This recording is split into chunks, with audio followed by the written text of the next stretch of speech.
Dear students, chapter 2 में हम function को समझेंगे।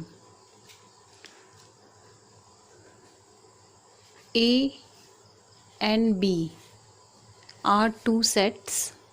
ये आपके सेट हैं जिसमें हमने रिलेशन को पढ़ा। रिलेशन क्या होगा, हम ए क्रॉस बी निकालेंगे, क्रॉस प्रोडक्ट निकालेंगे। इसका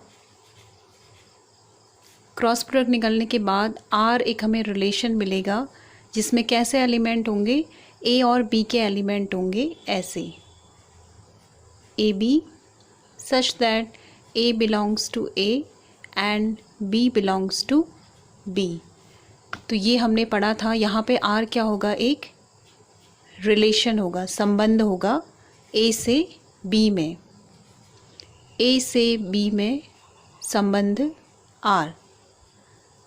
इसको लिखने के तरीके थे रोस्टर फॉर्म और आपकी सेट बिल्डर फॉर्म। ये आपकी सेट बिल्डर फॉर्म है, सेट बिल्डर फॉर्म। और रोस्टर फॉर्म में हम एलिमेंट्स लिखेंगे। सपोज़ यहाँ पे एलिमेंट्स हैं ए बी ऐसे करके, स्मॉल ब्रैकेट ज़रूर आएगा। आर के अंदर जो एलिमेंट्स होंगे वो स्मॉल ब्रैकेट के अंदर आएंगे। और ये क्या है, एक ऑर्डर्ड पेयर है, ये भी आपको बताया गया था। अब रिलेशन हमको पता है, रिलेशन क्या होता है, ए से बी में रिलेशन होता है, एलिमेंट्स इस प्रकार के होते हैं। और आर क्या होता है, आपका सबसेट होता है ए क्रॉस बी का। ये चीज़ हमको वहाँ से मिली थी कि R is the subset of A cross B, तभी आर क्या कहलाएगा, रिलेशन कहलाएगा ए से बी में। अब हमने ये भी पढ़ा था कि रिलेशन क्या होते हैं, कई प्रकार के होते हैं। संबंधों की संख्या कैसे निकालेंगे, जितने एलिमेंट्स होंगी। सपोज़ ए में कितने एलिमेंट हैं, एम, और बी में एन एलिमेंट हैं। तो संबंधों की संख्या क्या थी, 2 to the power M N, यानी कि कुल संबंधों की संख्या हमने निकाली थी 2 to the power M N से। संबंधों की कुल संख्या। अब इन संबंधों में से कौन सा संबंध फंक्शन कहलाएगा, ये सीखना है। ए से बी में जब हमने संबंध ढूंढ लिया, ए माना कोई सेट है और बी माना कोई सेट है, तो इनका आपस में क्या रिलेशन है, कोई संबंध आर फंक्शन कहलाएगा, उसकी क्या कंडीशन है। देखिए, आर जो संबंध है वो फंक्शन एफ से हम इसे डिनोट करेंगे, ए से बी में। सभी संबंध आपके फंक्शन नहीं होंगे, कुछ स्पेशल रिलेशन ही फंक्शन कहलाएंगे। उनके लिए स्पेशल कंडीशंस हैं। जैसे फर्स्ट कंडीशन है आपकी, देखिए ए के जो एलिमेंट्स होंगे, यहाँ पे जैसे ए का एलिमेंट ए है और बी का एलिमेंट बी है, तो ए के प्रत्येक एलिमेंट के लिए बी में एक अद्वितीय इमेज होनी चाहिए।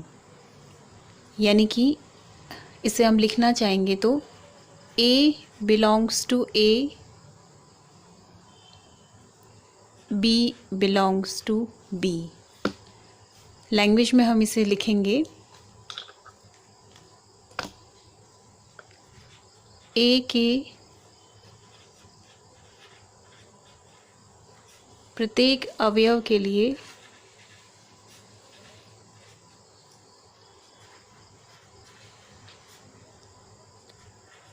बी में, सेट बी में, ये दोनों सेट हैं, सेट ए के प्रत्येक अवयव के लिए सेट बी में एक अद्वितीय अवयव होना चाहिए।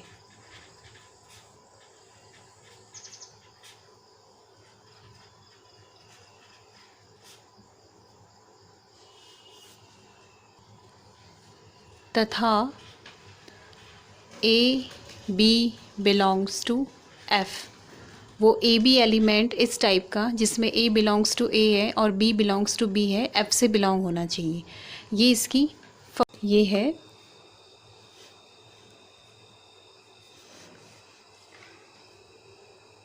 इफ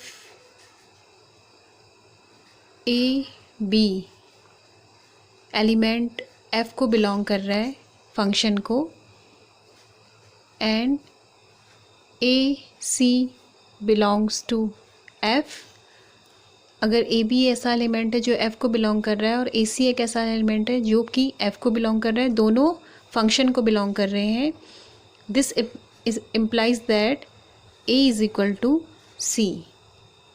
रिजल्ट हमें यहाँ पे मिलेगा ए इज इक्वल टू सी।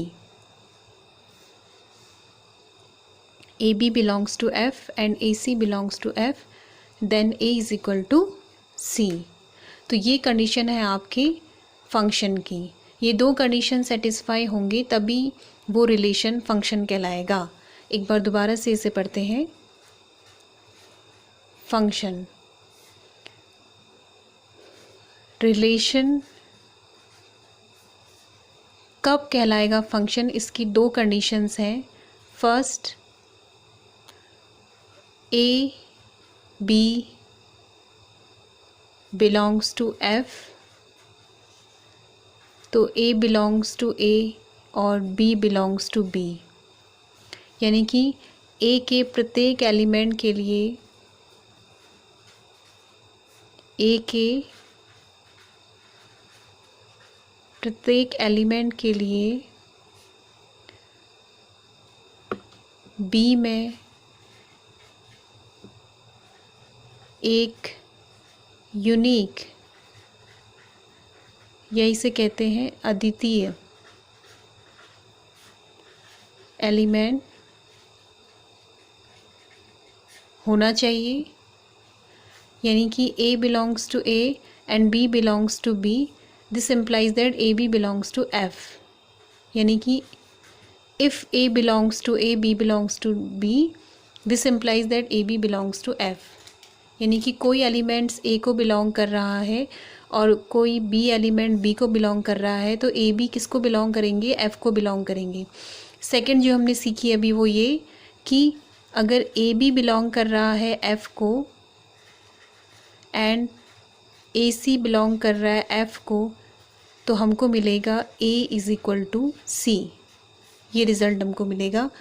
तभी ये जब ये दो कंडीशंस आपको मिलेंगी किसी रिलेशन में, दो सेट हमने लिए थे ए और बी, तो ए से बी में बहुत सारे रिलेशन होते हैं, तो कोई रिलेशन में से ऐसा होगा कि क्या होगा, ए के प्रत्येक एलिमेंट के लिए बी में कोई एलिमेंट ज़रूर मिलेगा, और A B belongs to F है और A C belongs to F है, तो A is equal to C होगा। तो ये दोनों कंडीशन सेटिस्फाई होगी, वही रिलेशन क्या कहलाएगा, फंक्शन कहलाएगा। ये आपके फंक्शन की डेफिनेशन है, इसे समझेंगे। सेकंड कंडीशन ये है,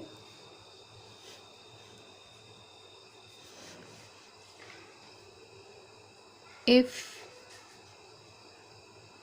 ए बी एलिमेंट एफ़ को बिलोंग कर रहा है फंक्शन को, and A C belongs to F, अगर ए बी ऐसा एलिमेंट है जो एफ़ को बिलोंग कर रहा है और ए सी एक ऐसा एलिमेंट है जो कि एफ़ को बिलोंग कर रहा है, दोनों फंक्शन को बिलोंग कर रहे हैं, this is implies that A is equal to C. Result हमें यहाँ पे मिलेगा A is equal to C.